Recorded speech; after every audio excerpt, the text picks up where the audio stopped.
사적인 것이 정치적인 것이다. 페미니스트 정치적 대화 팟캐스트 거침없는 해장 상담소 시작하겠습니다.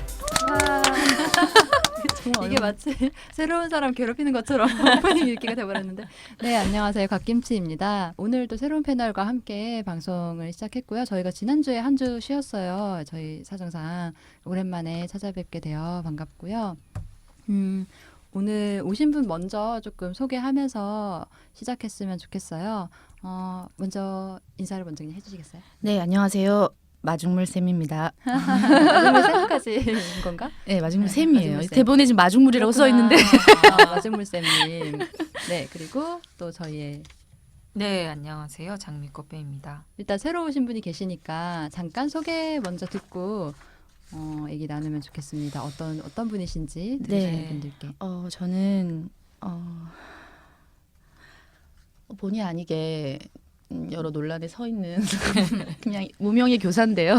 무명의 네, 별 교사가 아니고 그냥 아이들 좋아하고 열심히 학교 생활하던 그런 무명의 교사예요. 네, 그죠. 근데 지금 본의 아니게 좀 예. 약간 이름이 막 기사에도 나고 여러 네, 가지 그런 네. 상황에 처해 계신데 네. 약간 이제 요 궁금하신 분들도 계실 것 같은데 조금 네. 더 자세한 얘기는 사연 소개한 다음에 네, 네. 사연 소개 코너가 또 있으니까 네. 그 얘기 한 다음에 이제 이어가도록 해야 될 것 같아요. 어쨌든 네. 선생님이시고 그러니까 초등학교 선생님이신 거고요. 페미니스트이신 네. 마중물 쌤님이신 거죠. 네, 근데 사연 소개하기 전에 또 우리 근황을 얘기하잖아요. 그동안 어떻게 살았는지 잠깐 우리 처음 만났지만 근황부터 얘기를 해보면서 어떤 사람인지 좀 알아볼까요? 네. 저는 저번 주에 제가 못 나왔는데 음. 왜 그랬냐면은 다리가 계단에서 내려오면서 접질렀어요. 그래서 발목이 인대가 늘어난 거예요. 하여튼 그래가지고 그 몇 주간 거의 집에만 있었고 그리고 이제 사무실 나와서 이제 택시로 출퇴근하고 있는데 그러고 있어요. 그 제가 정말 장애인 이동권에 대해서 네. 그동안 정말 이게 말로 하는 거랑 실제로 이렇게 물리적으로 경험하는 거에 정말 차원이 다른 걸 정말 느껴가지고 매일 이걸 택시로 출퇴근하다 보니까 비용이 너무 많이 나오는 거예요. 그래서 청와대에 청원해야겠다라고 생각했던 게 그 동네마다 꼭 장애인 아니더라도 이렇게 한시적으로 아플 때가 있잖아요. 그럴 때 약간 이동하는 서비스가 동마다 있어야 된다. 그런 생각을 정말 너무 많이 했어요. 택시비 거의 하루에 3만 원 가까이 나오잖아요. 예, 하루에 3만 원 지금 2주 동안 하루에 3만 원이에요. 얼마? 예. 수십만 원을 지금 길바닥에 뿌리고 있어요. 예, 계단을 조심하세요. 조심할 수 없겠지만. 빨리 나가시기를. 되게 오래 가네요. 네, 그렇답니다. 네. 예. 마중물 쌤은 요즘에 근황이랄까? 병가 중이라서 이제 쉬고 있고 다들 아프시구나. 사실은 제가 해상상담소 되게 팬이어가지고 영광이에요. 많은 분들을 다 좋아하지만 제가 장미꽃배님을 향해서 좀 팬심이 있었는데 오늘 지금 녹음하러 오면서 어떤 이야기 할까 이제 그런 생각을 좀 해야 되는데 그것보다도 장미꽃배님 만나는구나. 너무 대충 입고 왔다. 옆에 앉아 계시는데 그냥 뭐 녹음 전날부터도 계속 내가 뭔가 그냥 내가 처한 어떤 사회적인 조건 안에서 페미니즘 이야기를 하러 오는 어떤 그런 것보다도 그냥 장미꽃배님 만나는 날이다. 이런 생각으로 너무 대충 입고 왔는데 어떡하지? 지금 이런 사심을 가득 안고 좋네요. 좀 잘할 수 있을까. 좋았어요. 반갑습니다. 반갑습니다. 너무 창피하네요. 저는 요즘 언니가 오랜만에 그러니까 외국 사는 언니가 한 4년 만에 한국 들어가지고 만났는데 엄청 주변적인 얘기인데 되게 한국이 말이 되게 새로운 말이 빨리 생기고 막 변하고 그러잖아요. 그런 걸 느낀 게 언니가 썸 탄다는 말을 모르는 거예요. 그래서 썸 탄다 이렇게 얘기했더니 한참 듣고 있다가 근데 썸을 타는 게 뭐냐요. 그래서 썸남 썸녀가 뭔지 전혀 모르더라고요. 그래서 그게 되게 신기하다는 생각이 들었어요. 그래서 얘기하고 싶어서 그냥 얘기하는 거예요. 근데 박혜진님 썸 타세요? 아니 다른 사람들 얘기하다가 죄송해요. 그렇게까지 이상하네요. 썸 타기 좋네요. 그러면 사연으로 넘어가서 저희 지난번에 그 대중교통편 방송이 있었는데 그거를 듣고 사연 보내주신 분이 계셔서요. 소개해드리고 싶어서 읽고 얘기한 다음에 넘어갔으면 좋겠습니다. 이거는 제가 읽어볼게요. 몽키님이 보내주신 사연이고요. 네, 안녕하세요. 해장상담소. 저는 부천 사는 애청자입니다. 언제나 잘 듣고 있는데요. 대중교통편 듣고 승리의 경험을 들려드리려고 사연 주셨다고 하고 쩍벌남에 대처하는 성공적인 방법을 알려드릴게요. 이 방법은 싱겁지만 놀랍게도 다리 좀 오므려주세요 라고 말하는 것입니다. 이제까지 아저씨 3명, 청년 2명, 외국인 1명에게 써먹었고 대개는 효과적이었습니다. 느낌표 거의 10개쯤 쓰였고요. 사실 저도 여러분들처럼 처음에는 밀어보기도 하고 째려보면서 눈치를 주려고 해보고 별짓을 다 해봤지만 말하는 게 난이도는 높아도 효과는 최고였습니다. 처음 말했을 때는 엄청난 망설임 끝에 조금만 하면서 이제 손으로 다리 좁히는 신용을 하는 그런 정도였는데 하지만 이제는 한두 정거장만 참고 바로 말해요. 심지어 예전에는 혹여라도 고귀하신 쩍벌남 기분 상하시면 보복이라도 당할까 싶어서 살살 웃으면서 말하려고 노력했는데 이제는 무표정이나 불쾌한 표정으로 또박또박 다리 좀 오므려 주세요 라고 말합니다. 그러면 다들 바로 아, 네 하고 다리 오므립니다. 아저씨들은 그냥 대답만 하는 정도인데 그래도 이제 쩍벌남이 욕으로 쓰인다는 건 다들 알기 때문인지 0초 반응 속도로 다리 오므리면서 당황한 표정으로 죄송합니다 하고 사과하는 분도 있었습니다. 느낌표 3개. 처음에는 용기가 많이 필요한 건 알고 있지만 해보니까 정말 별거 아니더라고요. 참고로 저도 고등학생으로 보여서 술 살 때 민증검사까지 받는 여성이에요. 여러분도 할 수 있습니다. 느낌표 10개. 제가 응원합니다. 느낌표 4개. 꼭 해보세요. 느낌표 8개. 느낌표의 개수. 제가 이렇게 읽었지만 정말 느낌표가 써있는 거고 느낌표의 개수로 저의 절박함을 표현해 봅니다. 승리의 경험을 축적하는 건 정말 중요한 것 같습니다. 저는 그걸 제 삶에서 경험하고 있어요.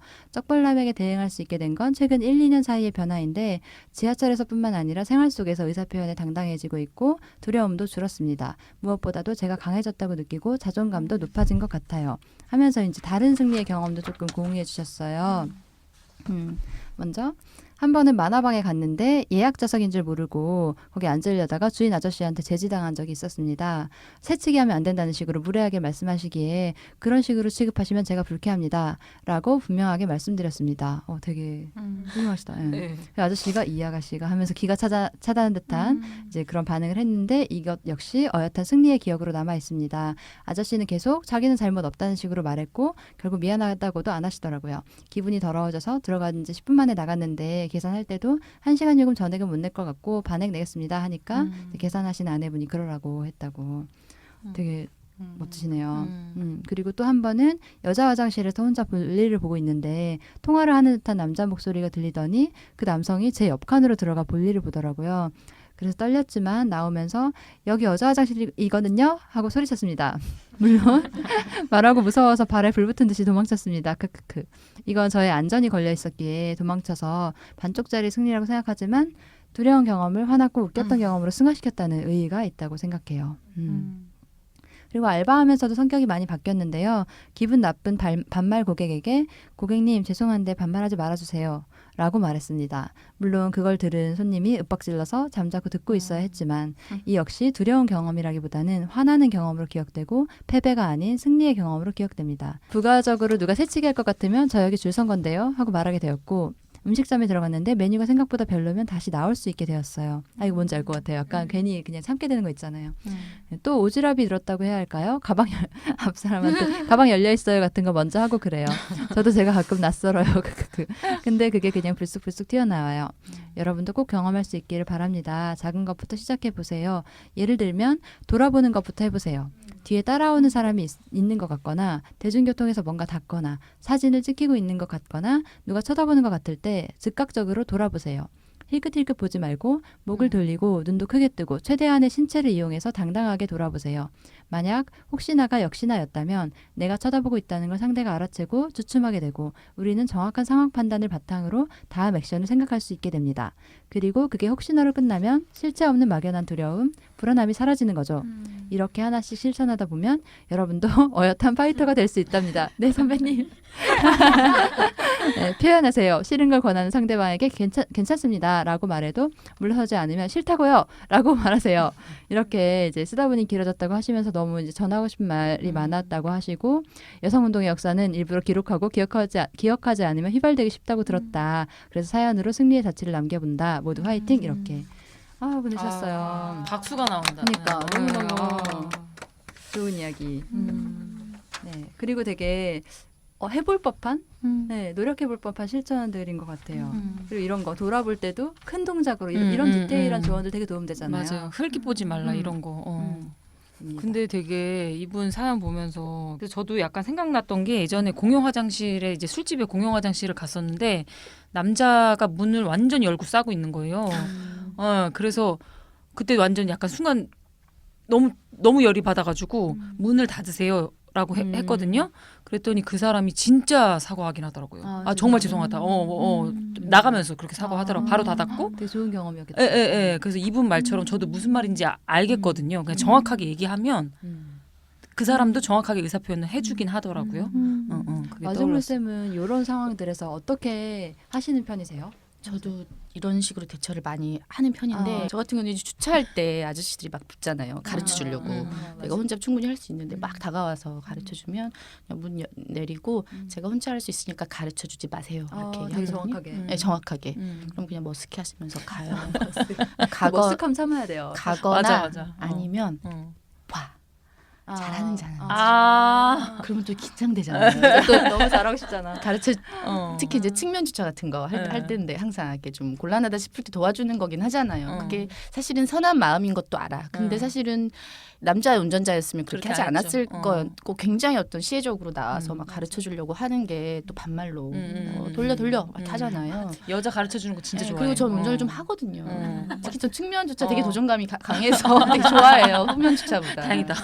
그래서 잘할 수 있는데 막 와서 그럼 제가 이제 그렇게 너무 당당하게 가르쳐 주지 마세요 했는데 헤매면 너무 쪽팔리잖아요. 그런 진짜 잘해야 돼. 그런 게 그런 게 좀 불필요한 사실은 신경 쓰임이잖아요. 맞아요. 그런 거 너무 많고 그다음 또 한 번은 제가 밤에 차를 빼려고 하는데 뒤에서 이렇게 박은 거예요. 그러니까 제가 주차장에서 앞으로 나가는데 그 사람이 후진을 했던가 그 측면 주차를 하려고 아파트 주차장이 부족하니까 근데 내리자마자 나한테 화를 내는 거예요.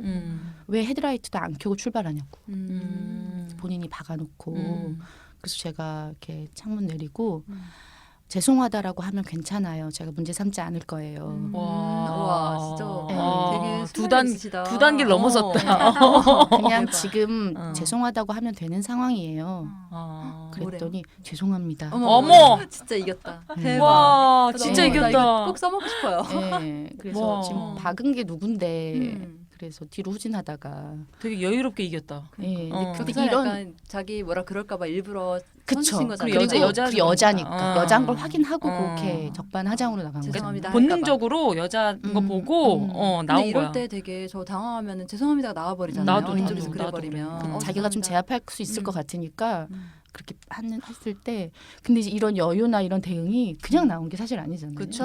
엄청난 이불킥과 아니 근데 그러면 그 죄송합니다라고 하면 괜찮다고 하면은 그거 처리는 어떻게 했어요? 사실 괜찮았거든요. 아, 정말. 조금, 저는 사실은 조금 접촉사고 그냥 넘어가는 편이에요. 그냥 뭐 진짜 더 대인배 더 멋있어. 아니 그게 대수인가? 아니 차가 소모품인데. 와 대인배다 진짜. 와, 아니, 그 사람 진짜 당황했겠다. 엄청 크게 부딪힌 것도 아니고 사실 이게 기스 정도인데 그걸 가지고 별로 문제 삼을 생각이 전혀 없는데 내리자마자 화를 내니까 그렇게 했더니 바로 죄송하다고 하더라고요. 근데 바로 죄송하대 또. 진짜 너무 짱이다. 웬일이야 너무 이겼어. 그 소름이 끼칠 정도로 이겼어. 그렇게 하는 편인데 그게 정말 단연간 그쵸. 저절로 되는 게 아니죠. 답답함과 정말 내가 아무리 생각해봐도 너무 어이없게 대응했던 걸 막 후회하기도 그쵸 하고 그쵸. 그 오랜 고통의 시간 속에서 체득한. 예, 예. 참아도 보고 정말 말도 안 되게 불리하게 싸워도 보고 근데 마침 기회가 딱 왔을 때 그랬다가 된 거네요. 와 그 멘트 진짜 멋있는데. 근데 이제 점점 그게 되는 것 같아요. 거의 준비된 상태 항상 그거 건들면 맞아. 가끔은 나 준비된 사람인데 또 잘못 걸렸어. 가끔은 스트레스 풀고 싶을 때 왜 안 건드리지? 전혀 당황도 하지 않고 나는 준비돼 있는데. 그러면 마중물 쌤의 일련의 사태들에 대해서 일단 이게 지금 현재 상황이 어떤지를 궁금해하는 분들도 계실 것 많이 같고 계시죠. 해가지고 제가 기억하기로는 사태 전말의 발단은 다페이스라는 네, 그 네. 영상 인터뷰 그 영상 집단에서 찍은 인터뷰. 였던 걸로 기억해요. 그래서 그때 이제 페미니스트 선생님으로서의 어떤 생각들을 솔직하게 얘기하는 방송이었는데 그 방송이 올라가고 나서 엄청난 이제 신상털기와 학교의 이제 문제 제기, 페미니스트 선생님, 그러니까 뭐 동성애를 교육하고 뭐 남성을 혐오하는 교사가 아이들을 가르치고 있다라는 엄청난 문제 제기가 쇄도했고 그게 되게 커졌었던 일인 거죠. 네. 조금 이제 부연해서 얘기해 주시면 그러니까 좋겠어요. 이게 7월 25일에 영상이 업로드 됐었거든요. 그러니까 시작은 단연 일베더라고요. 일베가 그랬구나. 먼저 움직여서 사이버 성폭력, 인신공격 이런 것들이 한 차례 다 이루어지니까 영상을 되게 악의적으로 캡처해서 이렇게 뭐 얼굴 평가를 한다든지 사이버상으로 성폭력을 한다든지 이런 것들이 좀 먼저 쫙 퍼졌어요. 그리고 나서 이제 제가 그때 법적 대응을 해야 되나 말아야 되나 좀 고민을 했었고요. 그 즈음에 해서 신상 털기가 이루어져서 제 트위터나 블로그에 있는 많은 글들을 정말 그 사람들 성실해요. 맞아. 네, 제가 사실 굉장히 이제 경향 인터뷰에도 나왔지만 제가 엄청 트잉이어라서 트위터 한 지가 꽤 8년 정도 됐고 해서 정말 트윗이 만여 건이 넘는 트윗이 있고 블로그도 제가 굉장히 오래 해서 블로그가 사실 다 교단 일기예요. 그 트위터도 시작할 때 거의 다 진짜 교사의 생애 주기별 고민이 다 담겨 있었던 5년차, 6년차 쌓일수록 이제 학교의 현장에서의 또 문제라든지 교사로서 고민 이런 걸 담았던 트윗이고 블로그인데 거기에서 샅샅이 뒤져가지고 어떤 문제에 삼을 수 있을 것 찾아내는 게 이제 뭐 한남충을 리트윗한 거, 알티했던 거 딱 두 개인가? 진짜 없기도 진짜 없었나 봐요. 없었어요. 고작 고작 그 쓴 두 개. 것도 아니고. 그다음에 이제 제가 퀴어 축제에 가서 여러 가지 이제 홍보물 같은 거, 포스터 같은 거 제 개인 책상 파티션에 좀 붙여놨던 거, 그것을 찍어서 이제 트위터에 올린 것을 가지고 이제 동성애 몰이로 좀 이슈 전환이 됐었던 게 사건 한 달 만에 이렇게 한참 이제 신상 털기 전에 사이버상으로 이제 좀 사이버 불링을 당하고 그리고 이제 신상 털기가 되고 동성애 이슈로 퍼지니까 이제 기독교 수구 단체가 붙어서 저희 학교 학부모들 중에 일부 분께서 같이 결합을 해서 이제 이게 정리가 좀 잘 안 되고 계속해서 악화되는 상황이 이어지더라고요. 근데 이제 조중동까지 이제 가세를 한 거죠. 악의적인 걸로. 일베나 이런 여러 남초 사이트에서 저에 대한 왜곡과 허위 사실과 뭐 이런 것들을 조선일보니 그대로 가져다 기사로 쓰더라고요.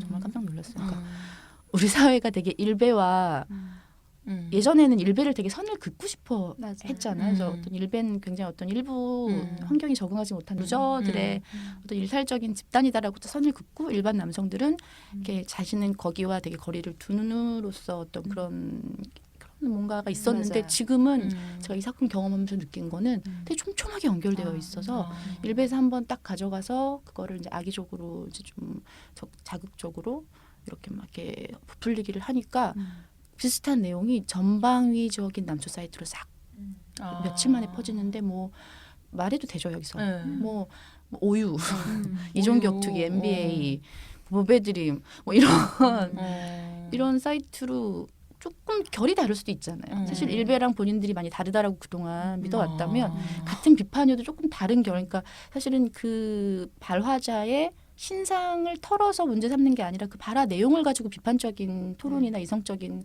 어떤 담론이 일어날 수 있는 건데 뭐 약간 클리앙이라든지 약간 진보적이라고 본인들이 생각하는 그런 사이트건 아니건 간에 굉장히 파다하게 일베와 같은 논리로 논리가 없는 거죠.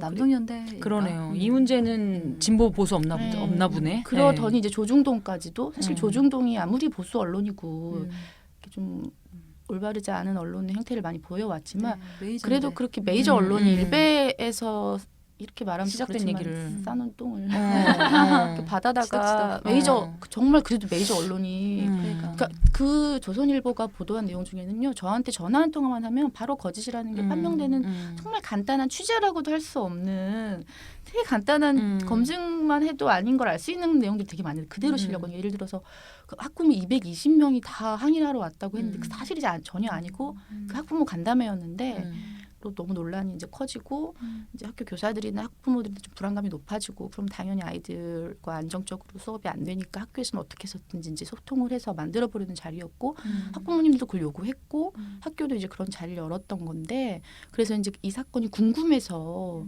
좀 학교 이야기를 듣고 싶었던 분들도 많았고 그리고 참석한 분들 중에는 나중에 이제 저랑 연결이 되셨는데 저 예전에 제가 담임을 했던 학부모들 그래서 저를 되게 지지해 주시고 그럴 리 없다. 이 선생님 내가 아는데 뭐 이런 이야기를 좀 하고 싶어서 나오셨던 분들도 계시고 그러니까 그 220명 중에는 되게 다양한 분들이 네. 물론 이제 일부 학부모님들은 이제 항의하고 싶어서 오신 분들도 있었지만 근데 조선일보에는 220명이 모두 다 항의하러 막 몰려온 걸로 이렇게 그런 건 학교에 전화 한 통 한번 해봐도 알 수 네. 있는 거고 뭐 남혐 트윗을 사건이 불거지자 뭐 1000개를 삭제했다는 거는 제 트윗친들이 되게 많거든요.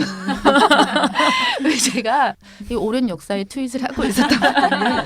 그러면 조금만 취재해보면 그 트윗의 주요 내용이 어떤 것이었는지 정말 남혐 트윗이 1000개는 또 어디서 나온 근거인지. 남혐 트윗이라니. 예. 어쨌든. 예. 그러니까 그 한남충 리트윗한 거 그러니까 어떤 맥락을 동의해서 한남충이라는 단어에 동의하지 않더라도 맥락에 동의해서 한 2개 정도 리트윗한 걸 가지고 그렇게 부풀려지면서 조중동이 그렇게 기사를 내려쓰고 조금 더 일이 커졌을 때 되게 그때 좀 많이 좀 현타가 왔던 것 같아요. 메이저 언론. 그러니까 네. 그렇죠. 그리고 그걸 되게 믿는 분들도 많더라고요. 생각보다. 그 공신력이라는 게 있잖아요. 예, 예.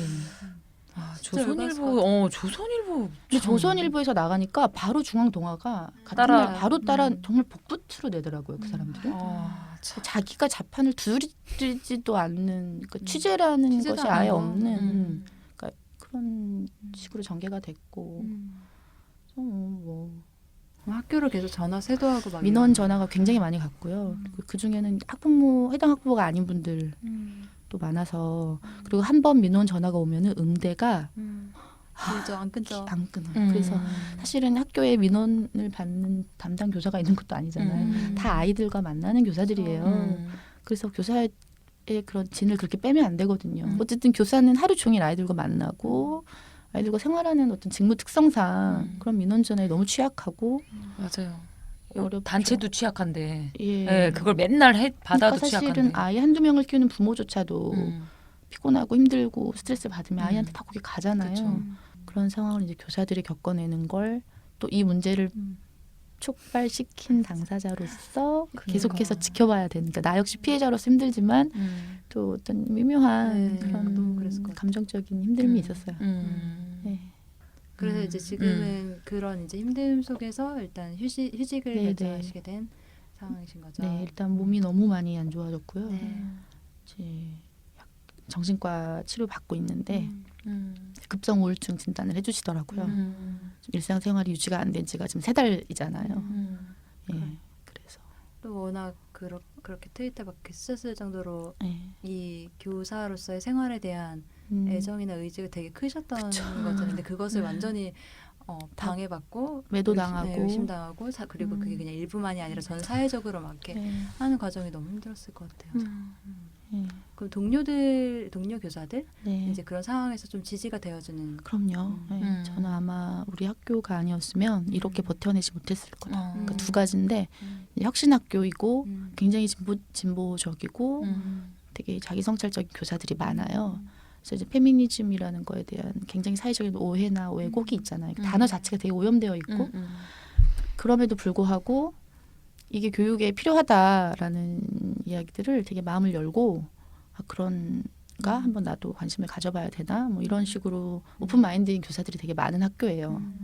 그래 다행이에요. 예, 그래서 교사들이 지지를 많이 해주셨고 또 뭐 누구를 지지하는 입장이 아니라 본인이 페미니스트로서 학교 현안을 해결해 가는 주체가 되신 분들도 많이 계셨고 예, 일단 페미니스트로 정체화하지 않았지만 이게 부당한 공격이라는 것 정도는 상식적으로 이해하고 동맹하시는 분들도 계셨고 그러니까 마음 아프실까봐 조금 조심스럽기는 한데 아이들의 어떤 과의 관계나 반응 이런 거는 어땠을지 좀 궁금하네요. 그러니까 제가 담임이었으면 사실은 아이들이 제 연락처도 다 알고 있고 담임과의 만남과 초등학교에서는 교과와의 만남이 정말 질적으로 다르거든요. 그러니까 제가 이 일을 담임으로서 겪었다면 저희 반 아이들하고 어떻게든지 좀 연결이 되면서 이렇게 서로 다독여 준다든지 서로 이렇게 이렇게 소통을 했을 것 같은데 이제 교과라서 교과도 일주일에 2번밖에 만나지 않고 여러 아이들을 만나기 때문에 글쎄요, 아이들이 어떤 생각을 하면서 이 사건을 함께 지켜보고 있을지 제가 짐작만 할 뿐이에요. 딱히 다 어떤 알고는 있을 텐데. 예, 근데 이제 유튜브에 한참 제 영상이 올라갔고 지금은 댓글을 못 쓰게 막아놨어요. 이제 너무 심해서. 근데 한참 댓글이 막 붙을 때는 그때 제가 가르쳤던 6학년 영어 교과를 했는데 아이들이 우리 선생님 좋은 선생님인데 나빠요, 뭐 이러지 마세요, 뭐 이런 댓글도 올리고 했다고 하더라고요. 어떡해. 그리고 보통 저는 아이들하고의 관계를 되게 중요하게 생각하는 교사여서 나쁘지 않았고 제가 아이들을 좋아하는 만큼 아이들도 저에 대한 마음이 있었다는 게 통하는 거잖아요, 서로. 아이들이 알잖아요, 교사가 자신들을 어느 정도 존중하고 완전 알죠. 대하는지를. 그래서 아래로 보지 않고 동등하게 바라보는 그런 시선 자체 사실은 페미니즘에서 오는 거잖아요. 권력 관계를 성찰하면서 꼭 남녀를 떠나서 교사 학생 관계여도 그러니까 그런 식으로 아이들에게 나름대로는 되게 잘 이렇게 노력했기 때문에 아이들이 사실은 제 걱정 되게 많이 하고 있지 않을까 이런 생각을 저는 해요. 그래서 좀 사실은 복귀해서 아이들한테 괜찮다고 말해주고 싶은 마음이 되게 큰데 그걸 당장 못하는 게 좀 잘 살 거예요. 내가 너무 또 오바하면 또 너무 심파로. 지금은 이제 회복 중이신. 네, 상태. 지금 제가 이제 학교 복귀하기는 아무래도 심신이 무리인데 아이들 되게 보고 싶긴 하고 또 아이들이 또 다 같은 결이 아니에요. 그러니까 40여 명의 아이들에게 제가 이런저런 이제 뭐 영어도 가르치는 와중에 교육적인 뭐 만남이 있었을 거 아니에요. 그러니까 사람들은 다 왜 교과서에 있는 것만 안 가르치고 교사가 딴 얘기 하냐 이런 얘기 하는데 사실 학교 안 다녀봤나? 기억이 안 나. 어떻게 그렇게 말할 수가 있지? 그러니까 교사가 사실은 무슨 지식을 가르치는 기계가 그것만이 아니라 사실 어떤 교과목을 통해서 한 인간과 인간이 만나는 거잖아요. 더 만나는 중요할 과정에서 수 있을 것 같은데. 영어를 통해서 아이들과 만나는 거, 국어라는 교과를 통해서 만나는 거고 그래서 이제 특히 초등학교는 이제 전인 교육이고 그래서 이제 아무리 영어 뭐 하와이유 뭐 발음 좋고 중요한 영어 단어 뭐 많이 알면 뭐예요. 막 친구들끼리 서로 막 때리고 약한 친구 괴롭히고 이러는 뭐 학급 문화가 있으면 그 얘기를 잠깐 수업 멈추고 해야죠. 이제 그런 과정에서 여러 지금 문제 삼는 얘기들이 나온 건데, 그러니까 이제 그런 이야기들을 이제 할 때가 좀 많아요. 특히 6학년들은 되게 이제 학교 밖에서 흡수한 것들이 되게 많아서 학교에서 다시 한번 이야기해 볼 만한 것들이 되게 많거든요. 그런 얘기를 할 때 40명이 이렇게 앉아 있으면 그 의도를 정확히 다 이해하고 그 교육의 의도한 목적대로 이해한 친구들은 사실 많지 않죠. 그리고 아이들은 그걸 곡해할 권리도 있어요. 그쵸. 그건 교육의 과정이니까 성장하는 과정 중이니까 교사가 한 번 딱 가르쳤다 그래서 그걸 정확히 이해. 이 인권이란 이런. 우리 사회가 이런 건 어른도 못하는 거라서. 근데 이제 캐기 시작하면 그거를 제가 이제 얘기했던 이제 퀴어 축제라든지 이런 어떤 수업의 맥락에서 얘기를 했을 거 아니에요. 소수자 인권 같은 것들도 그 맥락을 잘 알고 그리고 저와의 어떤 그런 래퍼가 잘 형성되어 있어서 무슨 말 하는지 잘 아는 아이들은 이제 부모님에게 걱정하지 마, 우리 선생님 뭐 수업에 관계 그렇게 없는 얘기 아니었고 우리 교실의 문제였기 때문에 같이 얘기해 이렇게 했겠지만 그렇지 못한 아이들도 있단 말이에요. 있죠. 있어야 하고 존중받아야 하고 근데 이제 그런 아이들 통해서 흘러나온 말들이 학부모님들한테서는 이거 우리 아이가 거짓말한단 말이냐. 아이가 이렇게 선생님이 이런 식으로 문제 발언했다고 했다라는 식으로 이제 퍼져가는 거죠. 대부분의 아이들은 저를 걱정하고 있을 것 같아요. 관계가 있잖아요.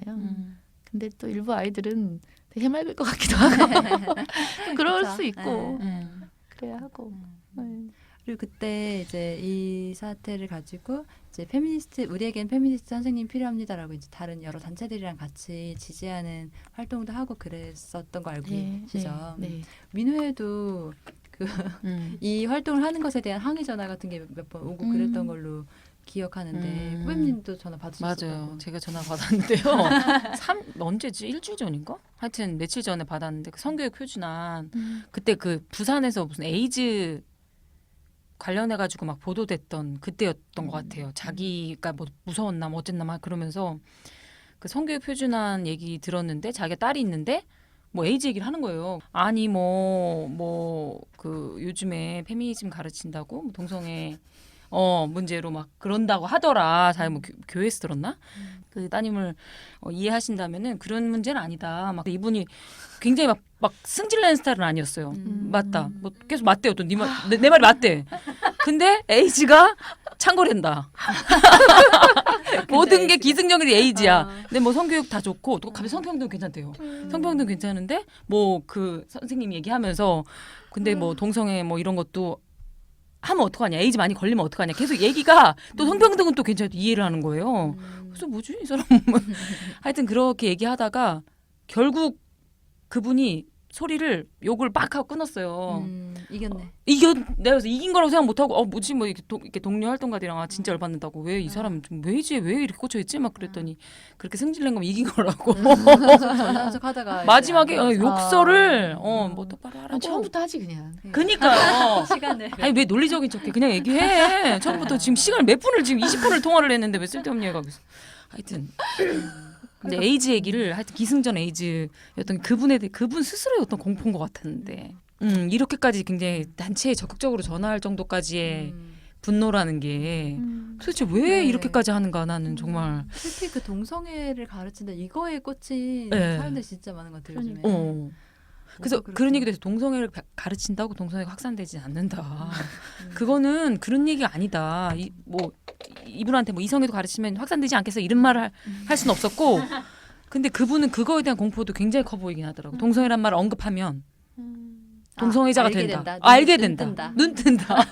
어차피 알게 되는데 근데 이거 모르고 살 수도 없는 거고. 근데 그 말을 하는 순간 그거가 그런 사람들이 많아진다고 정말 확신하긴 하더라고. 특히 청소년.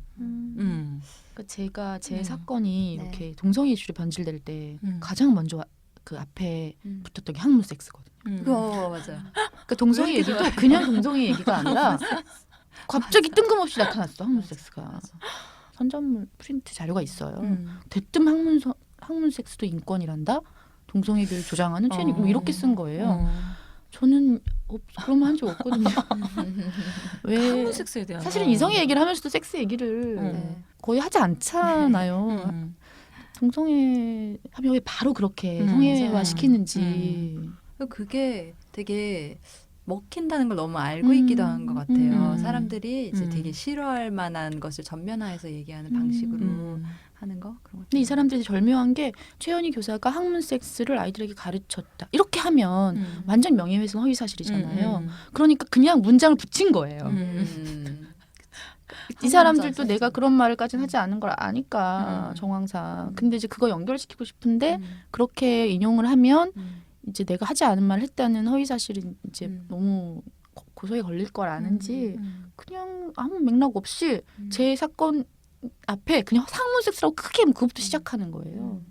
근데 자기들 논리대로 생각하면은 자기들이 애들한테 학문 섹스 엄청 보여주고 그쵸. 있는 거잖아요. 그쵸. 학문 섹스 등교하면서 맨날 학문 섹스 읽어야 되고 그렇지 않나? 논리를 완전 모순적으로 이용하는 것 같아요.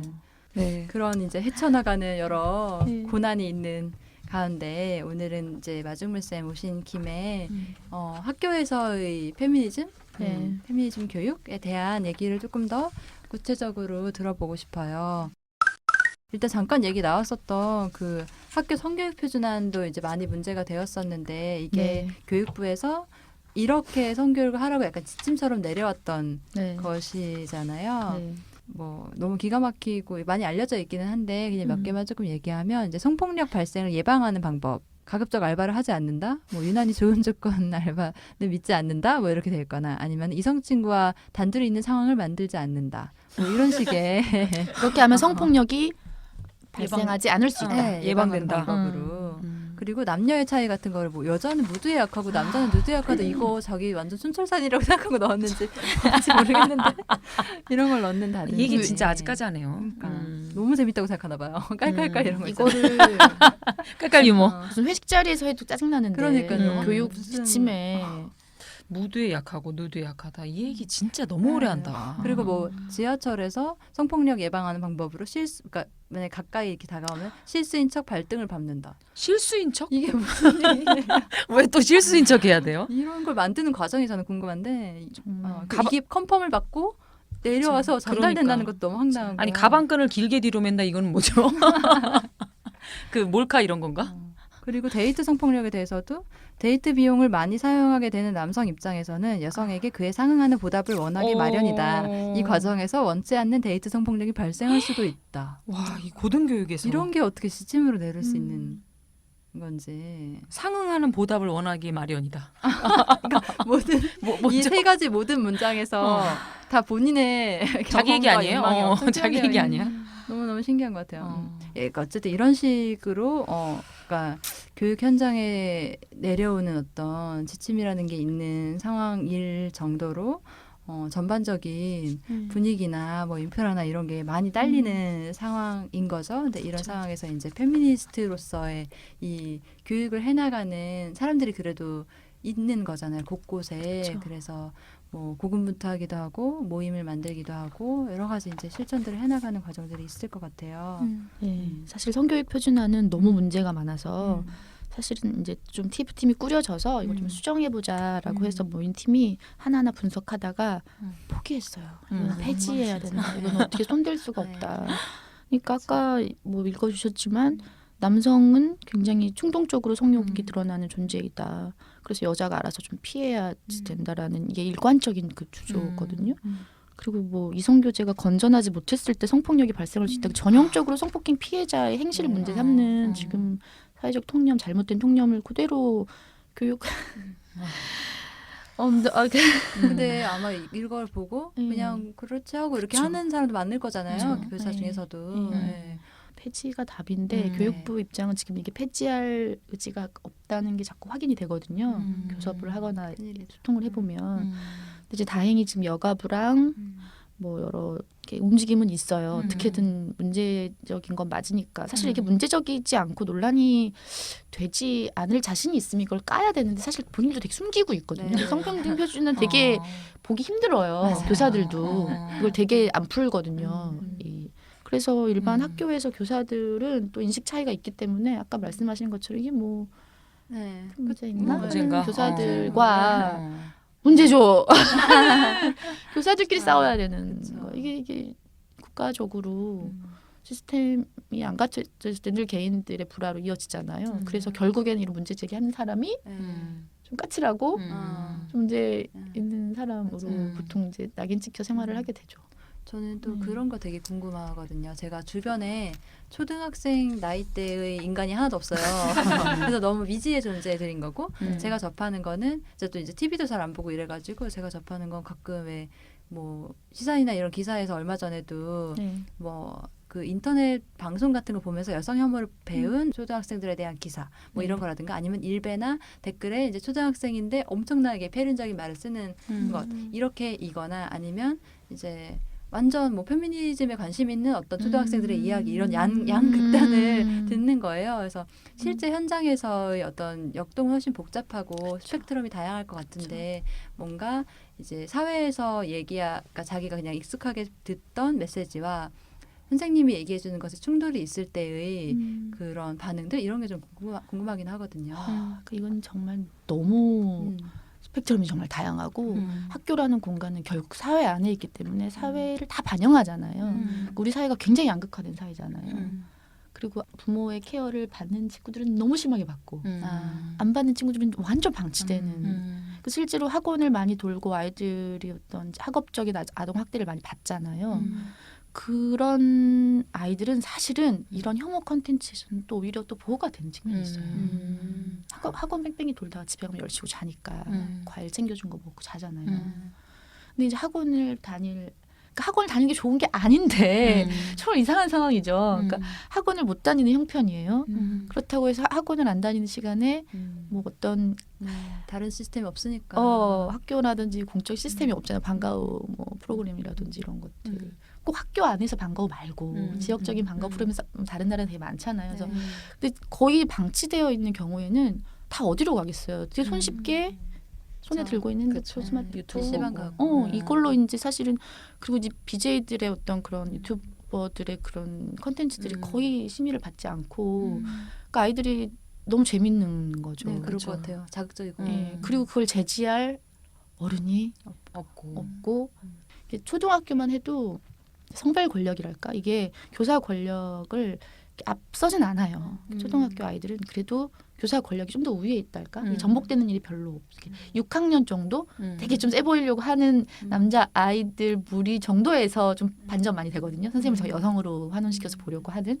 근데 중등 같은 경우에는 이제 중고등은 완전히 전복되는 거죠. 보통 이제 성별 권력이 넘어서요, 교사 권력을. 그래서 이제 젊은 여자 교사 같은 경우에는 굉장히 서열이 아래죠.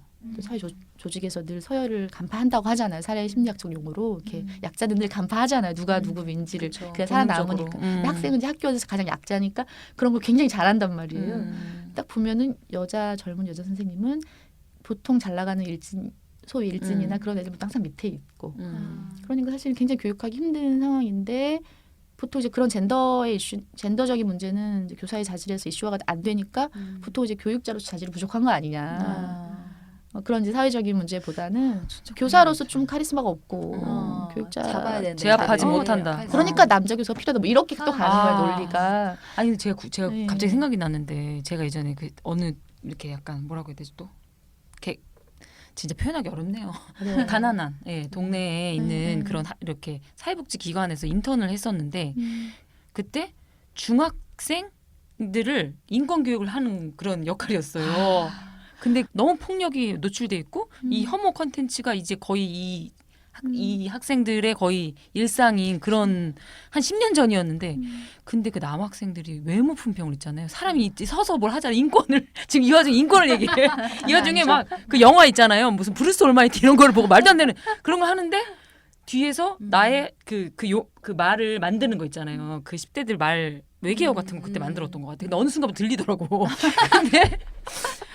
근데 그 외모 얘기를 하는데 대놓고 이 다 있는 데서 근데 난 이제 사람이 말을 하면 말을 해요. 사람이 말을 하고 있는데 그러니까 그리고 고양이 해부한 얘기 뭔가 정말 너무나 그러니까 그게 뭐 자기 뭐 허세 떨려 그러는 건지 모르겠지만 근데 그 상황에 제가 되게 잠깐이었는데도 어려웠던 게 그 담당 선생님 있잖아요. 이제 저를 이제 이렇게 슈퍼비전 해주는 선생님이 그 선생님한테 그런 얘기를 해서 이런 어려움이 있다는 거를 공감을 못하는 거예요. 제압해야 된다는 거예요. 계속 카리스마로. 근데 저 말을 근데 그 되게 미묘한 게 이제 남자애들이 여자 교사를 넣고 선생님 이렇게 뱃살이 나왔어요 하면 제압을 하면 되게 쪼잔해 보이고 맞아요. 찔린 것 같잖아요. 아는 것도 되게 이상해. 넘어가자니 너무 교육도 아니고 이거는 모르는 척 하자니. 맞아. 그 되게 그런 미묘한 거 이렇게 외모라는 건 컴플렉스랑도 연결이 되어 있어서 순간 또 훅 들어간다. 들어가죠. 되게 수치심을 순간 훅 자극하는 들어온 거예요. 네. 그러니까 어려워요. 그러니까 난 분명히 교육하는 거야라고 생각하지만 사실은 되게 그리고 감정이 안 상한 쪼잔하잖아요. 그림이 그러니까 이제 그 아이와 나와의 어떤 관계 속에서만 교육이 일어나는 게 아니라 이제 바라보는 39명의 아이들이 저 교사가 어떻게 대처하는지를 보는 거예요. 그러니까 맞아. 근데 이제 그런 식으로 인권 침해를 교사가 특히 성적으로 희롱을 당할 때 교사가 정말 행동이 난감해요. 근데 그런 거 당할 때 신 적이 있으실 많죠. 것 같아요. 그럴 때 정 떨어지지 않아요? 그것도 있어. 나는 감정이 상해. 되게 막 그럴 것 같은 느낌이 저는 들거든요. 여기서 너무 또 꼰대 같은 말을 하면 저는 아이들이 그렇게 혐오적인 말을 하고 외모 품평을 하고 일베 감정을 막 할 때 어른들이 깜짝 놀라잖아요. 저는 그 깜짝 놀라는 어른들에게 깜짝 놀라요. 이게 왜 놀랄 일이지? 그러니까 아이들이 살아가고 있는 환경이 다 그런 거고 아이들은 사실 전 아무 죄가 없다라는 주의예요. 그러니까 왜냐하면 우리가 만약에 어항 속에 살고 있는 금붕어인데 물이 더러우면 더러움을 먹고 더러움을 뱉잖아요. 그런 것처럼 지금 우리가 살고 있는 시대에 그리고 아이들이 보고 듣고 흡수하는 모든 어떤 미디어나 환경들이 다 TV만 틀면 여자들은 다 이쁜 여자만 나오고 날씬한 여자만 나오고 젊고 그리고 예능 같은 거 틀면 남자 우르르 나와서 여자 한 명 나오면 그것부터 시작하고요. 품평부터 조금만 정상 체중에서 벗어나면 뚱뚱하다고 놀림받고 애지간히 예쁜 여자도 무슨 막 김태희나 전지현처럼 이쁘지 않으면 되게 외모가 비하돼서 그런 환경을 계속 애들이 보잖아요. 그러니까 당연히 너무 당연하게 여자는 외모로 품평돼야 되는 여자애들도 마찬가지예요. 자기들 몸에 대한 자존감 되게 낮고 스스로 막 외모에 대해서 막 이렇게 걱정해주고 평가하고 막 이런 거 하거든요. 그러니까 아이들이 그런 행동을 보이는 건 저는 어른으로서 되게 좀 의연하고 자연스럽게 받아줘야 된다. 감정적으로 하지. 예. 그래서 항상 항상 아이들 만나면서 저는 다짐하는 게 아이들 잘못이 아니다. 음. 이 아이가 조금 더 괜찮은 좀 근사한 문화적인 체험을 하면서 자랄 수 있었다면 이럴 애들이 아니다. 그럼 이거 누구의 책임인가? 결국 난 내가 어느 순간 어린이 돼버렸으니까 책임 일부를 공유할 수밖에 없다. 억울하지만 내가 다 만든 건 아니지만 그래서 아이들이랑 하나씩 얘기를 하는 거고. 그러니까 사실은 막 내 뱃살을 지적하고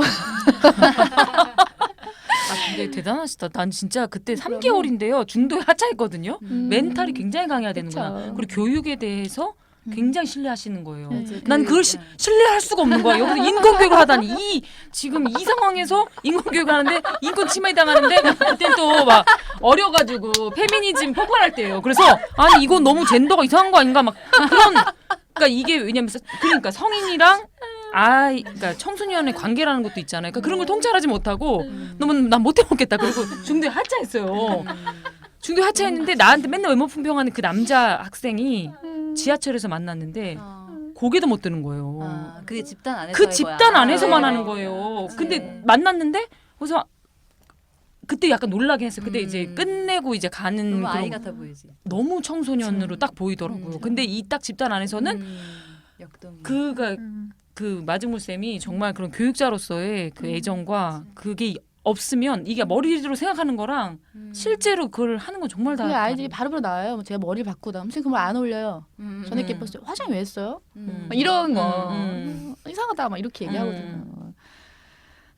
그러니까 근데 그 순간에 이렇게 약간 지지 않고 근데 그거를 누가 하고 있냐는 거예요. 음. 어른들이 하고 있잖아요. 맞아요. TV만 틀면 하잖아요. 맞아요. 그리고 친척들 모이고 맞아요. 아니 당장 교무실에만 가도 교사들끼리 할 인사가 없어서 맨날 오늘 옷 이쁘다 화장 뭐 왜 살 했어 빠졌네. 나 지금 만나 살 빠졌다 칭찬으로 이러는 환경에서 아이들이 자라는데 어렵겠다. 교사랑 허물 없고 자기가 교사랑 친하다고 생각하니까 그 당연히. 말부터 하는 거예요. 그거 약간 나 이 교사랑 친해라는 걸 과시하고도 싶은 거예요. 그렇죠. 아이들은. 그렇죠. 물론 내가 정색하긴 하지만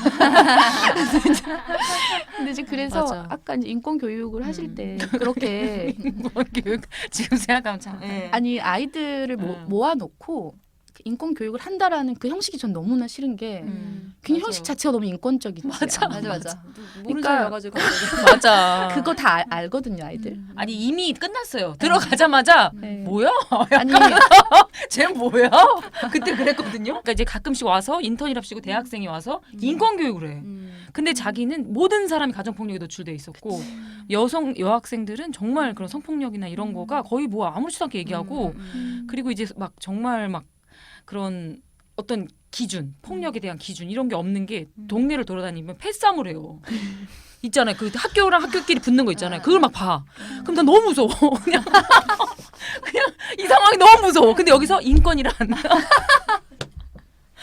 그러니까 그 아이들의 구체적인 삶과 너무 동떨어지고 너무 동떨어져. 이빠른 말을 되게 그럴싸하게 하고 가면 아이들은 죄책감만 더 느껴져. 자기 현실과 너무 다르기 때문에 저 인권 같은 거 뭐 나라의 삶에 그러니까 너무 그 자체가 어른들 만족용. 맞아요. 우리 인권교육 했어. 근데 쟤네들이 저렇게 문제야. 그러니까 우리 사회 곳곳에 아이들에게 영향을 미치는 것들을 성찰하고 바꿔나가는 노력을 하는 게 어른의 노력인데 그냥 학교 교육과정에 인권교육, 안전교육 넣어놓고 우리는 교육을 했는데 요즘 아이들이 문제야라는 식의 프레임을 너무 갖고 가고 싶은 거예요. 제가 생각하는 인권교육은 정말 스며들어야 되는데 아이들과 관계가 있어야 돼요. 그 페미니즘 교육, 인권교육 모든 게 다 아이들이 나를 알고 나도 아이들을 알아야 돼요. 그런데 영어 교권쌤이니까 영어만 가르쳐도 되겠냐고 그게. 그러니까. 국어 시간이니까 국어 뭐 가나다만 가르쳐서 되겠냐고. 그러니까 교사라는 직업이 사실은 진짜 아이들 인권 교육을 해야 되는 직업이잖아요. 인권에 대한 기초적인 정말 보편적인 인권에 대한 아주 기초적인 개념이 초등학교 때는 다 그게 별것도 아니잖아요. 공감 능력이잖아요. 맞아요. 타인에 대한 약자에 대한 공감. 이게 돼야지 이제 그 다음 도덕성 위에서 지성이 또 발현되는 거잖아요. 그런 교육을 이제 하려고 보면 이빠른 말, 옳은 말로는 아무 소용 없어요. 다 애들이 이미 알고 사람 죽이면 안 되고 사람 혐오 뭐 장애인 애자라고 하면 안 되고 몰라서 안 하는 게 아니거든요. 물어보면 정답 다 얘기하죠. 다 알아요. 근데 문제는 그거를 잘못된 행동이라고 말해주는 그 발화자가 누군가예요. 그 발화자가 부모일 수 있고 교사일 수 있는데 그 부모나 교사가 자기에게 되게 의미 있는 타인이어야 되는 거예요. 자기가 친하고 싶고 존경하는 되게 좋아하는 그런 의미 있는 어른이 나한테 그거 좀 그래라고 했을 음. 때와 음.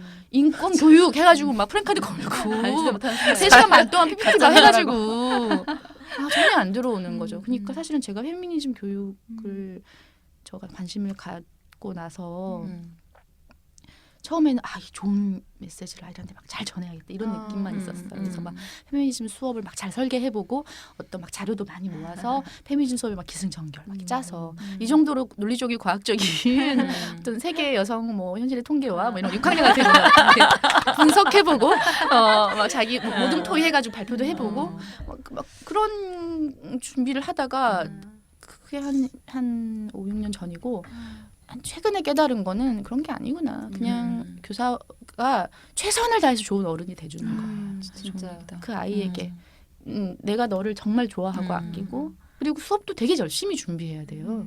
그래서 전 진짜 수업 준비 열심히 하거든요. 그러니까 아이들이 그걸 알아요. 그러니까 제가 이거 사건 막 이렇게 저를 통해 저에 대한 비하가 막 이루어질 때 수업을 부실하게 한다 이런 얘기 하느라고. 근데 아니거든요. 진짜 수업부터 망하는 거예요. 일단 아이들이 수업이 재밌어야 되는 거예요. 그래서 영어 수업 진짜 재밌게 정말 준비 많이 해서 되게 활동 중심으로 하고 그 관계가 가장 먼저고 그 관계를 잘 쌓기 위해서 제가 이제 페미니즘 이제 강사로서 교사 대상을 연수를 할 때가 있으면 항상 마지막 얘기하는 게 좋은 교사 돼야 돼요, 여러분. 페미니스트 교사 그거 아무것도 아니에요. 그거 데려다가 오히려 아이들하고 관계 망치고 페미니즘에 학을 뛰게 할 수도 있어요. 맞아, 막 지긋지긋해. 근데 이게 그러니까 교사는 특히 더 그럴 것 같긴 한데 그러니까 이게 모든 인간관계에 적용되는 거 아니에요? 그렇죠? 그러니까 맞아요. 뭔가 영향을 끼치고 싶거나 이제 변화를 원할 때 맞아요. 그냥 내가 좋은 인간이 되는 게 훨씬 더 중요하잖아요. 맞아요. 그러기 맞아요. 위해서는 그게 가장 또 어렵고. 진짜 네. 그러니까 인간 페미니즘 교육 진짜 중요한데 이건 사실은 제도가 할 일이에요. 교육 과정으로 들어와야 되는 맞아요. 거예요. 사실 스웨덴만 해도 98년, 97년에 성평등 교육과정 의무화돼서 모든 학교에 그러니까 어떤 학교가 뭐 선택적으로 우리가 할 게 시범 학교가 아니라 정말 그 20년 전의 일이란 말이에요. 그러니까 지금 20년 뒤처진 거예요. 그러니까 성평등 교육 과정이 제도적으로 들어와 있고 여러 이제 교과서의 잘못된 부분들도 그런 어떤 필터링에 의해서 다 이렇게 걸러질 역량이 학교 공교육 제도가 돼야 되는 거고 교사는 막 페미니스트 교사가 되려고 할 필요 없어요. 사실은 교사는 좋은 교사가 되면 돼요. 맞아요. 아이들하고 잘 만나야죠. 지금 페미니즘 사실은 저는 아이들이 행복한 자기 삶을 사는 인간, 정말 주체적인 시민이 되는 게 제 목표인데 페미니즘이 정말 제 이제의 목표도 아니에요. 근데 지금 그런 시민을 길러내고 좋은 관계 맺고 정말 좋은 아이들과 교육적 경험을 하기 위해서 필요한 게 페미니즘인 거지. 이제 제가 처음에 재작년에 6학년 담임을 했을 때 이제 성평등 수업을 좀 준비해서 했을 때 항상 군대 얘기 나오거든요. 남자 아이들이 막 난리가 나요. 왜냐하면 그게 사회 언어잖아요. 네. 사회에서 남자들한테 그 언어를 주죠. 사실 그게 힘들지 않다는 게 아니라 굉장히 언어로 자기 힘듦을 표현할 수 있는 게 경험하기 전부터도 주어지는 거고 성평등의 성 얘기를 꺼내자마자 군대 얘기가 툭 튀어나와요. 선생님 군대 자동적으로 남자들은 군대 가잖아요. 그럼 막 저는 막 애들이랑 막 논쟁도 하고 막 그랬거든요. 근데 사실은 남자 아이들은 억울할 수 있어요. 그 단계 남자 아이들은. 그리고 왜냐면 초등학교 시절에는 남자 아이들이 역차별 감성을 기르기에 되게 좋은 토양이에요. 맞아요. 실질적으로 보이는 차별은 다 없어지잖아요. 제도적으로 여자애들이 뭐 먼저 여자들이 훨씬 더 잘하고 막 잘하고 그리고 막 남자애라서 더 밥을 먼저 먹는 수준이 일어나고 있긴 있다. 아직까지. 급식 같은 거. 근데 이제 옛날에 그랬고 요즘에는 또 그렇게까지는 하지 않고 그리고 옛날에 뭐 남학생 1번, 여학생 51번 그랬는데 요즘은 또 학급번호를 가나다로 섞어서 또 많이 바뀌는 것도 있고 그러니까 학교가 되게 재밌는 게 되게 안 바뀌는 건 안 바뀌는데 또 바뀌는 것도 바뀌는 게 좀 몰라요. 단정 지을 수 없어요. 네. 그런데 이제 그런 제도적인 차별은 거의 사라지고 찾을 수 없는 상황에서 여자 아이들은 또 잘 먹고 하니까 아이들 다 발육이 좋으니까 한 대 때리면 정말 장난 아니거든요. 등 제가 수업하다가 어떤 여자애가 남자애를 등을 때리는데 그 소리가 너무 커가지고 제가 수업을 멈춘 적이 있거든요. 그러니까 이제 그랬을 때 보통 성편견을 가지고 있는 교사들이 정정해주지 않아요. 남자애가 여자애를 때리면 되게 뭐라고 하실 거면서 여자애가 남자를 때리는 거 되게 대수롭지 않게 넘어가는 교사들이 되게 많거든요. 반대도 있지만 예, 뭐 여자에 대한 정말 심한 편견을 가진 분들은 그쵸, 또. 여자애가 또 그런 행동을 했을 때 용납하지 못하고 여자애가 그랬다고 근데 그건 진짜 고루하신 분들이고 보통의 나는 성차별하지 않아라는 분들의 관념은 어떤 거냐면 여자애들한테 되게 잘해줘. 남자들한테 되게 엄하게 돼. 근데 내가 어떻게 성취불주의자야? 이렇게 얘기하거든요. 맞아. 전형적이야. 딸바보. 근데 이제 그걸 넘어서야 된다는 거예요. 그거를 그 안에서 아이들 남학생 역차별 감성이 생기거든요. 그렇죠. 억울할 수 있죠. 억울하죠. 아니 본인이 한 대 때렸으면 난리 났을 텐데 여자애는 막 자기들 수술 진짜 아파 그게 물리적으로 위협이 돼. 근데 선생님들은 그걸 다 여자애한테 맞은 것 가지고 네가 뭐 참으라고. 그렇게 그런 시선. 그 스스로도 그런 주입 맨박스가 어. 이미 있잖아요. 그런 상황에서 저는 이제 손을 멈춰요. 그래서 너 방금 여자애한테 누구야 너 남자 이렇게 때렸는데 너 같은 친한 여자친구한테 그렇게 행동하니? 좀 당황하거든요. 아니요. 근데 왜 남자한테 그렇게 된다는 생각하는 거야? 그 뭔가 그런 행동을 하게 만든 어떤 다른 이유 없을까? 그래서 이제 그 얘기를 그 아이랑만 하는 게 아니라 전체 아이들 같이 나누면 아이들이 이런 얘기를 해요. 남자는 좀 강하고 여자는 약할 거라는 생각 때문에 여자는 봐줘야 한다는 생각을 하고 우리가 또 그 생각을 여자아이들도 갖고 있어서 날 봐주겠지 뭐 이렇게 이미 동등한 관계로서 서로 생각하지 않는 행동이라는 맞아. 거를 찾아내게끔 도와줘야 되거든요. 그러니까 남자애니까 좀 의뢰 좀 맞아도 좀 참고 넘기겠지 하고 넘어가는 것이 오히려 남자아이들에겐 굉장히 일배 감성을 키워줄 수 있고 나중에 폭발하겠지. 그리고 남자애들이 울거나 이랬을 때 남자가 운다고. 운다고 또 아이들이 막 놀리고 이럴 때 교사 그냥 놔두지 말고 질문을 던지면 되잖아. 왜 남자 놀면 안 돼? 그럼 애들이 또 막 얘기하면 그런 식의 대화를 했을 때 되게 남자 아이들이 환호하거든요. 남자 아이들이 되게 좋아해요. 그러니까 페미니즘이 그죠. 그런 해방감도 주는 거예요. 사실은 그런 해방감을 초등학교 남학생들이 좀 많이 경험해야 할 필요가 있어요. 그게 그대로 쌓여서 일배 감성까지 네. 가거든요. 근데 이제 저한테 남용교사라고 하니까 그러니까 나 진짜 남자애들한테 인기 많은데 그런 지적해주는 교사 별로 없어서 남자애들은 되게 내가 소중하거든요. 그렇죠. 그 페미니즘에 대한 거대한 오해 네. 속에서 음. 그런 게 발생하는 것 같아요. 그런 그건 필요할 것 게 필요해요. 이런 거 좀 교사들 사실 좀 공유돼 이 방송을 네. 교사들도 많이 들으실 테니까 여기까지 얘기하고 싶더라고요. 많이 홍보해 주세요. 들으시라고. 네, 네. 이번에 교사분도 많이 들으실 것 같아요. 근데 남용교사라는 건 너무 어이가 없네. 그러니까 그러네 정말. 정말 시간이 너무 아쉽게도 근데 네. 다음 또 방송으로 넘어가야 되니까 여기까지만 듣고 다음에 또 들을 기회가 네, 다른 네. 자리에서라도 있으면 좋겠다는 생각이 들고요. 그러면 오늘 얘기했던 거에 대해서 한마디씩만 더 해주시고 네 쉬는 시간 가지도록 할게요. 네, 선생님 어떠셨어요? 저는 막 너무 막 얘기를 많이 한 것 같아가지고. 좋아요. 되게 배움이 있었던 것 같아요. 네. 네. 무슨 말 했는지 잘 모르겠지만 장미꽃 집 옆에 계셔가지고 말 다 해놓고 왜? 입이 또 당황해. 근데 갑자기 이제 또 어색해졌어. 저는 사실 되게 저를 걱정해 주시는 분들이 많은데 걱정해 주세요. 해 주시지만 사실은 걱정해 주셔야 되는 상황이기도 하지만 괜찮아요. 괜찮은 게 정말 이 일을 통해서 많은 시민들의 연대 그리고 이제 정말 세상이 좀 바뀌어 가는 소리 이런 것들 전 분명히 목도하고 있다라는 생각이 들고 백러시가 강하다는 건 그 레베카 솔릿 분의 말처럼 이게 지금 우리가 힘이 있다라는 증거이고 견뎌낼 만한 가치가 있고 또 그럴 수 있다 그럴 만한 힘이 있다라는 생각을 늘 하면서 견디고 있거든요. 그래서 걱정은 계속 해주시고요. 그렇지만 또 너무 걱정해 주시지 말고 또 걱정 안 하지 말고 그 정도. 그 정도로. 네. 저는 그 예전부터 그 교사에 대한 학생 입장이니까 이렇게 분노가 많이 있거든요. 너무 이상한 선생님들 예전에도 한번 팟캐스트 얘기했었는데 너무 굉장히 이상한 특히 남자 교사 선생님들을 많이 만났어가지고 그런 거대한 분노가 있어요. 근데 이번에 이 마중물 쌤이 그렇게 논란에 휩싸이고 그래도 이렇게 페미니즘 교육을 하면서 이렇게 논란을 겪으면서까지 이걸 제기하는 교사 한 명이 있다는 것이 사회적으로는 굉장히 큰 분노와는 다른 형태 이런 교사가 있구나 이런 선생님이 있구나라는 거를 되게 많아요 현장에.